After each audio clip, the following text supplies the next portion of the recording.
আকাশে তখন কোনো শব্দ নেই, রাডার স্ক্রিনেও কিছু ধরা পড়ছে না। আমেরিকার একটি MQ-9 রিপার ড্রোন, যার দাম প্রায় $3 কোটি, নিঃশব্দে চক্কর দিচ্ছে মরুভূমির আকাশে। হঠাৎ কোথা থেকে যেন একটা ছোট বস্তু ছুটে এলো। কোনো সতর্কতা নেই, কোনো রাডার সংকেত নেই। এক মুহূর্তের মধ্যে আগুনের গোলায় পরিণত হলো $3 কোটি সেই যন্ত্র। যে জিনিসটা এই ধ্বংস ডেকে আনলো তার দাম মাত্র কয়েক হাজার ডলার।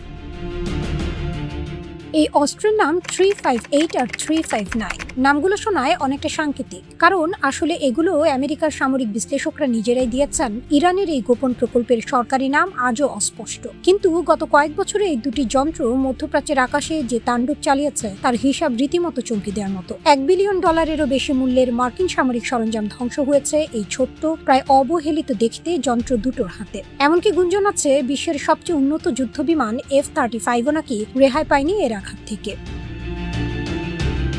আসলে এগুলো প্রচলিত অর্থে মিসাইলই নয়, এগুলো এক অদ্ভুত সংকর প্রজাতির অস্ত্র, অর্ধেক ড্রোন অর্ধেক মিসাইল। প্রযুক্তির ভাষায় একে বলা হয় লোইটারিং মিউনিশন, অর্থাৎ ঘোরাফেরা করা অস্ত্র। এই যন্ত্র লঞ্চার থেকে উড়াল দেয়, নির্দিষ্ট একটি এলাকায় পৌঁছে যায়, তারপর আকাশে চক্কর কাটতে থাকে, ঠিক যেন শিকারী বাজ পাখি অপেক্ষা করছে শিকারের জন্য। এই চক্কর কাটার সময় এর নাকের ভেতরে বসানো ইনফ্রারেড সেন্সর আকাশের প্রতিটি কোণ স্ক্যান করতে থাকে তাপ সংকেতের খোঁজে। মার্কিন ড্রোন, হেলিকপ্টার কিংবা জেট বিমানের ইঞ্জিন যে উত্তাপ ছড়ায়, সেই উত্তাপই হয়ে ওঠে তার লক্ষ্যবস্তু চেনার একমাত্র চাবিকাঠি। লক্ষ্য শনাক্ত হওয়া মাত্র সরাসরি ছুটে গিয়ে আঘাত হানে, আর মুহূর্তেই বিস্ফোরণ।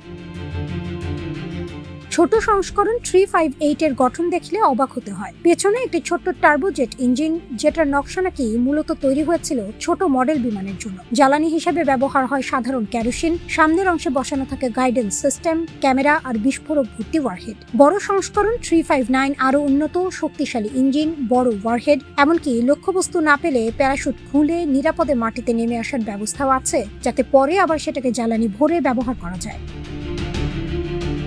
এই যন্ত্রের আসল ভয়ঙ্কর দিক হলো তার ধৈর্য। প্রচলিত মিসাইল দূর থেকে ছোড়া হয়, রাডারে ধরা পড়ে, শত্রুপক্ষ সতর্ক হওয়ার সময় পায়, প্রতিরক্ষা ব্যবস্থা কাজে লাগাতে পারে। কিন্তু এই যন্ত্র রাডার ব্যবহারই করে না। সে চুপচাপ আকাশে ওপ পেতে বসে থাকে। শিকার নিজে থেকে কাছে এলে তবেই ঝাঁপিয়ে পড়ে। ফলে মার্কিন রিপার ড্রোনের মতো ধীরগতির, দীর্ঘ সময় আকাশে অবস্থানরত যন্ত্রগুলো হয়ে ওঠে সহজ শিকার। শুধু ইরানের আকাশেই 24টি রিপার ড্রোন ধ্বংস হয়েছে বলে জানা যায়, যার আর্থিক মূল্য প্রায় $75 কোটি।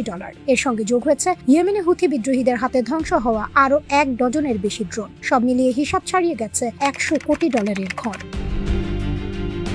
359 এর টার্গেট শুধু ড্রোন নয়, বিশ্লেষকদের ধারণা এর আসল লক্ষ্য হেলিকপ্টার, মাঝ আকাশে জ্বালানি সরবরাহকারী বিমান, এমনকি স্টেলথ প্রযুক্তির যুদ্ধ বিমানও। ইয়েমেনে $5 কোটি মূল্যের একটি অ্যাপাচি হেলিকপ্টার ক্ষতিগ্রস্ত হওয়ার গুঞ্জন আছে, আর ইরানের আকাশে একটি মার্কিন রিফুয়েলিং বিমান ধ্বংসের পেছনেও এই অস্ত্রের হাত থাকতে পারে বলে ধারণা করা হয়। সবচেয়ে চমকপ্রদ দাবি অবশ্য F-35 কে নিয়ে।